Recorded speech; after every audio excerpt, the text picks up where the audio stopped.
रोज बोले जाने वाले अंग्रेजी के जरूरी शब्द जो इस प्रकार हैं। Use of on behalf of. On behalf of का मतलब है की तरफ से। की तरफ से मतलब on behalf of.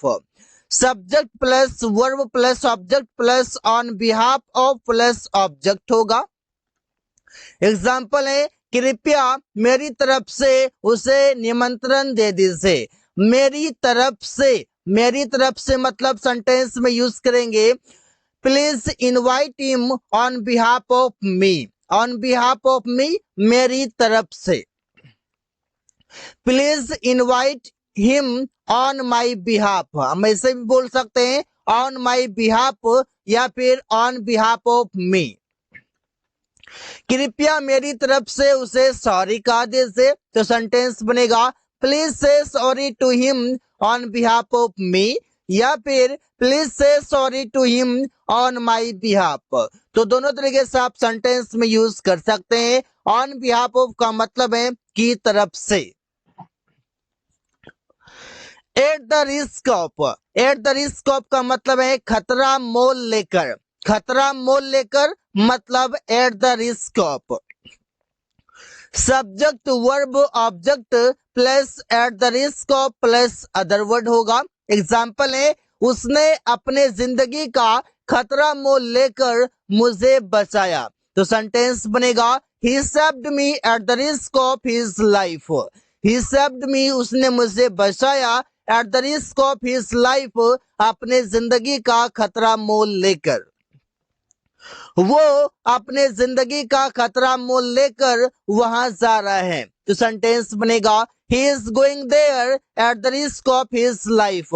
Eight the risk of his life अपने जिंदगी का खतरा मोल लेकर। In favour of. In favour of का मतलब है के पक्ष में। के पक्ष में मतलब इन फेवर ऑफ। जैसे हम यूज करते हैं subject verb object plus in favour of plus other word होगा। उसके पक्ष में कुछ मत बोलो। Don't speak anything in favour of him. In favour of him उसके पक्ष में। रमेश आकाश के पक्ष में बोल रहा था। Ramesh was speaking in favour of Akash.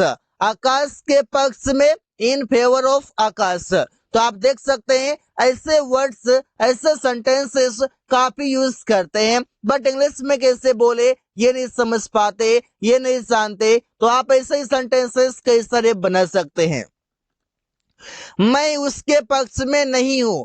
I am not in favour of him. I am not मैं नहीं हूं इन फेवर ऑफ हिम उसके पक्ष में।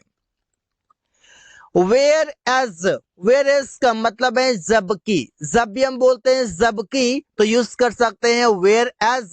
जैसे clause plus whereas plus clause. Clause वो होता है जो कि सब्जेक्ट और वर्ब एटलीस्ट दो चीज से होता है सब्जेक्ट और वर्ब। मैं सो रहा था जबकि वो खाना पका रही थी। I was sleeping whereas she was cooking food. I was sleeping मैं सो रहा था जबकि का मतलब है वेयर एज वो खाना पका रही थी she was cooking food. Ravi अंग्रेजी सीखता है जबकि मैं ऑफिस में काम करता हूँ। Ravi learns English whereas I work in the office. तो ऐसे सेंटेंसेस कई सारे बना सकते हो। प्रिया खाना पका रही है जबकि तुम टीवी देख रहे हो। Priya is cooking food whereas you are watching TV. तो ऐसे ही सेंटेंसेस कई सारे आसानी से बना सकते हो। Use of that's it. That's it का मतलब है बस और नहीं। बस और नहीं मतलब that's it. That's it comma sentence लिखेंगे। सेंटेंस में सब्जेक्ट वर्ब और ऑब्जेक्ट भी होता है। बस और नहीं मैं बर्दाश्त कर सकता तो सेंटेंस बनेगा that's it I can not tolerate. I can not tolerate I can not bear मतलब मैं बर्दाश्त नहीं कर सकता, मैं सहन नहीं कर सकता। बस और नहीं धन्यवाद। That's it thank you. That's it thank you, बस और नहीं धन्यवाद। इसे हम तब यूज करते हैं जब हम कोई स्पीच दे रहे होते हैं या फिर कोई टॉपिक पर बात कर रहे होते हैं, जब उसे एंड करना हो तो हम बोलते हैं दैट्स इट, थैंक यू। दैट्सुम का मतलब है उसी को तो मतलब दैट्सुम। जैसे हम बोलते हैं दैट्सुम प्लस क्लाउज, उसी को तो मैं ढूंढ रहा था, that's um I was looking for. दैट्सुम का प्रयोग करते हैं किसी पर्सन के लिए, हम इसे यूज करेंगे उसी को तो मतलब किसी पर्सन को तो। उसी को तो मैं पैसे देना चाहता था, that's um I wanted to give him money. That's um I wanted to give him money, उसी को तो मैं पैसे देना चाहता था। उसी को तो रवि पीट रहा था, that's um Ravi was beating. Ravi was beating, उसी को तो रवि पीट रहा। Lest dot dot dot should, इसका मतलब है कहीं ऐसा ना हो कि। यहाँ पर लिस्ट है और लिस्ट के साथ जो दूसरा सेंटेंस आएगा वो सेंटेंस में शुड प्रयोग होना ही चाहिए। Clause plus lest plus subject plus should plus V1 plus object होगा। जैसे अच्छे से बाइक चलाओ, कहीं ऐसा ना हो कि तुम गिर जाओ, तो कहीं ऐसा ना हो कि, तो सेंटेंस बनेगा ride a bike well लेस्ट you should fall down. कहीं ऐसा ना हो कि तुम गिर जाओ। अच्छे से पढ़ाई करो, कहीं ऐसा ना हो कि तुम फेल हो जाओ। Study well लेस्ट you should fail. यहाँ पर यू शुड फेल, कहीं ऐसा ना हो कि तुम फेल हो जाओ। यहाँ पर उसके लिए कहीं ऐसा ना हो कि, उसके लिए लिखा हुआ है लिस्ट। जल्दी जाओ, कहीं ऐसा ना हो कि गाड़ी छूट जाए। Go soon lest you should lose the train. यहाँ पर ऐसे ही सेंटेंसेस कई सारे बना सकते हैं। लूज द ट्रेन, यहाँ पर कहीं ऐसा ना हो कि तो गाड़ी छूट जाए, ट्रेन छूट जाए, ऐसे बोल सकते हैं। यूज्ड टू हैव का मतलब है पास हुआ करता था, कोई भी चीज से पास हुआ करता था। जैसे कि subject used to have plus object होगा, उसके पास बहुत सारे पैसे हुआ करता था, तो सेंटेंस बनेगा he used to have a lot of money. उसके पास बहुत सारे पैसे हुआ करता था। राहुल के पास एक कार हुआ करता था, Rahul used to have a car. Rahul के पास एक कार हुआ करता था। दैट्स वेयर का मतलब है वही तो या यही तो, दोनों तरीके से हम बना सकते हैं दैट्स वेयर के।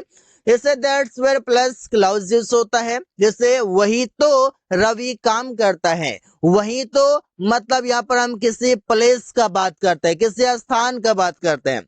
दैट्स वेयर रवि वर्क्स, वही तो रवि काम करता है। यही तो हम लोग रोज आया करते थे, that's where we used to come daily. हम लोग रोज आया करते थे। सपोज टू बी का मतलब है उम्मीद है, किसी काम को करने की उम्मीद की जाती है, ऐसे बोल सकते हैं। Subject plus is am are plus suppose to be plus V4 plus object होगा। एग्जाम्पल है उम्मीद है कि रिया खाना पका रही होगी। यहाँ पर उम्मीद है, तो सेंटेंस कैसे बनेगा? Riya is suppose to be cooking food. उम्मीद है कि रिया खाना पका रही होगी। उम्मीद है कि वे लोग ट्रेन से जा रहे होंगे। They are suppose to be going by train. उम्मीद है कि वे लोग ट्रेन से जा रहे होंगे। यहाँ पर उम्मीद है मतलब यहाँ पर संभावना है, यहाँ पर एक्सपेक्ट कर रहे हैं, तो ऐसे ही सेंटेंसेस बना सकते हैं। गेट यूज टू मीन्स है आदि हो रहा था, कोई काम करने की आदि हो रहा था। Subject plus was the word plus getting use two plus V4 plus object होगा। एग्जाम्पल है वो शराब पीने का आदि हो रहा था। He was getting used to drinking wine। यहाँ पर याद रखना है कि यूज टू के बाद जो वर्ब आएगा वो V4 में आएगा। मेरा भाई कार चलाने का आदी हो रहा था। My brother was getting used to driving a car. मेरा भाई कार चलाने का आदी हो रहा था। बीइंग प्लस V3, इसका मतलब है किए जाने से, कोई काम किए जाने से। जैसे चोर अरेस्ट होने से डरता है। The thief is scared of being arrested. Being के साथ वर्ब का थर्ड फॉर्म जो कि अरेस्ट का अरेस्टेड है। मैं अपराधी होने से डरता हूँ। I am afraid of being criminal. यहाँ पर आप देख सकते हैं क्रिमिनल, तो यहाँ पर आपका कोई अदर वर्ड हो जाएगा, ये V3 नहीं है। हियर आफ्टर मीन्स अब से मतलब हियर आफ्टर, जैसे हियर आफ्टर प्लस सेंटेंस होगा, अब से मैं तुम्हें पैसे नहीं दूंगा, hereafter I will not give you money. अब से उसे खाना बनाना पड़ेगा, hereafter she will have to cook food. अब से तुम्हें खाना बनाना पड़ेगा, hereafter you will have to cook food. अब से हम लोगों को खाना बनाना पड़ेगा, hereafter we will have to cook food। तो ऐसे सेंटेंसेस कई सारे बना सकते हो। a few means कुछ या थोड़े, मतलब थोड़ा के लिए हम इसे यूज करते हैं। जैसे subject verb plus a few plus noun जो आएगा वो नाउन प्लुरल होगा और वो नाउन काउंटेबल होना चाहिए। काउंटेबल होगा तभी उसके साथ यूज किया जाएगा। आप यहाँ पर समझ सकते हैं कि काउंटेबल नाउन का प्रयोग किया जाएगा। कुछ लोगों ने अपना काम पूरा किया, a few people have done their work। a few people have done their work, कुछ लोगों ने अपना काम पूरा किया। मेरे पास कुछ किताबें हैं, I have a few books। यहाँ पर जो बुक आएगा ये नाउन है बुक, और ये नाउन प्लुरल में भी है। ऐसे सेंटेंसेस कई सारे बना सकते हैं। So guys, thanks for watching, that's all for today.